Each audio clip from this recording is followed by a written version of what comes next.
Siapapun meninggal punya dosa, teman-teman sekalian, hati-hati. Sekecil apapun dosa itu sudah cukup mendatangkan siksa kubur, walaupun belum tentu dia masuk ke dalam api neraka. Jadi jangan dianggap remeh. Makanya kisah yang masyhur berhubungan dengan masalah ini adalah kisah Utsman bin Affan radhiyallahu anhu yang pernah menziarahi kuburan lalu terisak-isak menangis seperti anak kecil. Lalu beberapa teman-temannya di zaman khilafah beliau berkata, "Wahai Amir Mukminin, kenapa anda menangis melihat kuburan? Padahal Nabi SAW sudah menjamin buat anda surga. Dan anda ini siapa? Terkenal anak mantunya Nabi SAW, ya, dapat jaminan surga. Nabi sebutkan lisannya langsung, Utsman di surga, dijamin. Bagaimana bisa anda menangis seperti ini?" Jawaban Utsman radhiyallahu anhu sangat bijak. Orang yang beriman dan berilmu punya jawaban yang tepat. Dia mengatakan, Rasulullah SAW menjamin buat saya surga, tapi tidak menjamin saya selamat dari siksa kubur. Dari mana jaminan saya disiksa dulu di kubur? Nanti saya masuk surga, betul. Tapi di kubur disiksa dulu karena masih ada dosa. Maka pemahaman yang dikeluarkan oleh para ulama tentang tadi saya bilang, dosa itu sekecil apapun sudah cukup untuk membuat adanya siksaan, gitu kan? Itu karena pernyataan Utsman bin Affan yang menyebutkan statement tadi, gitu kan? Jadi kita harus memahami poin ini, teman-teman sekalian. Makanya jangan pernah tunda minta maaf sama orang, jangan pernah tunda mengembalikan haknya orang lain, jangan pernah menganggap remeh dosa-dosa kecil. Tidak boleh sama sekali. Karena kita akan lihat nanti salah satu penyebab azab kubur adalah tidak cebok pada saat kencing. Masalah kecil yang dianggap kecil oleh orang, gitu kan? Banyak orang anggap remeh. Maaf, banyak saudara-saudara kita yang membawa taksi, kendaraan umum di luar sana, kemudian kadang-kadang kita lihat di pinggir jalan kebelet kencing, main mampir sembarangan saja, ya, kencing sembarangan, tidak membersihkan dirinya. Ini berbahaya, penyebab azab kubur.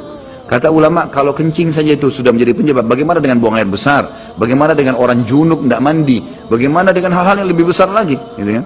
Karena memahami hukum-hukum syari seperti ini, kalau hal yang kecil saja dilarang, berarti hal yang besar lebih pantas untuk dilarang. Kalau hal kecil saja mendatangkan azab, berarti hal yang lebih besar lebih pantas mendatangkan azab. Jadi harus hati-hati, gitu kan? Kalau amal ibadah kecil kita kerjakan sudah besar pahalanya, bagaimana dengan amal yang wajib misalnya, atau amal yang besar yang kita kerjakan? Kalau umrah fadilahnya besar, berarti haji lebih besar. Kalau sholat sunnah besar, tahajud, maka sholat 5 waktu lebih besar pahalanya, dan seterusnya. Jadi poin-poin ini dalam mukaddimah kita harus difahamin baik-baik, gitu kan? Terutama yang terakhir saya ucapkan tadi, hati-hati teman-teman sekalian. Saya juga tahu diri saya pasti punya salah, tapi saya mengajak diri saya dan jemaah sekalian untuk beristighfar kepada Allah, bertaubat. Jangan tunda pengembalian haknya orang lain, meminta maaf kalau punya kesalahan. Jangan tunda-tunda, jangan bilang nanti Idul Fitri baru saya minta maaf. Nggak ada perintah dalam agama seperti itu. Sebelum pejamkan mata nanti malam minta maaf semua. Dan orang cerdas adalah orang yang tidak menyiapkan musuh pada hari kiamat. Hati-hati, jangan siapkan musuh siapapun dia. Maka harus ini, ya, kembalikan semua hak-hak orang, minta maaf. Kalau pernah mengambil barang orang yang tidak jelas, kembalikan. Kalau tidak, sedekahkan sejumlah itu. Semua selesaikan, jangan ada masalah. Ya, jangan pernah ada masalah, jangan siapkan musuh. Imam Bukhari rahimahullah pernah berhenti berburu hanya karena meleset anak panahnya kena pagar tetangganya, gitu kan? Diajak teman-temannya, kita memana yuk, berburu. Beliau senang berburu. Kemudian pada saat beliau lagi latihan panah, ternyata anak panahnya sempat mencuil sedikit pagar kayu tetangganya. Lalu dia panggil gulamnya, gulam ini kayak pembantunya, sampaikan ke teman-teman saya kalau saya tidak jadi memanah, saya tidak jadi berburu, dan sampaikan kepada tetangga kalau Bukhari minta maaf. Muhammad namanya tentu, Muhammad minta maaf, gitu kan?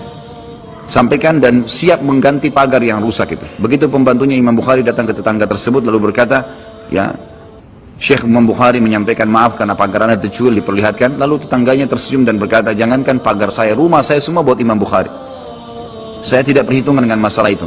Waktu pembantunya Imam Bukhari kembali ke rumahnya, apa yang terjadi? Lihat orang soleh dan orang beriman, tahu dan yakin dengan adanya siksa dan adab kubur, tahu ada akhirat dan hisab. Maka apa yang terjadi? Imam Bukhari sujud syukur kepada Allah, kemudian bersedekah sekian ribu dirham, hanya karena tidak jadi ada musuh dari tetangga yang dia cuilkan pagarnya.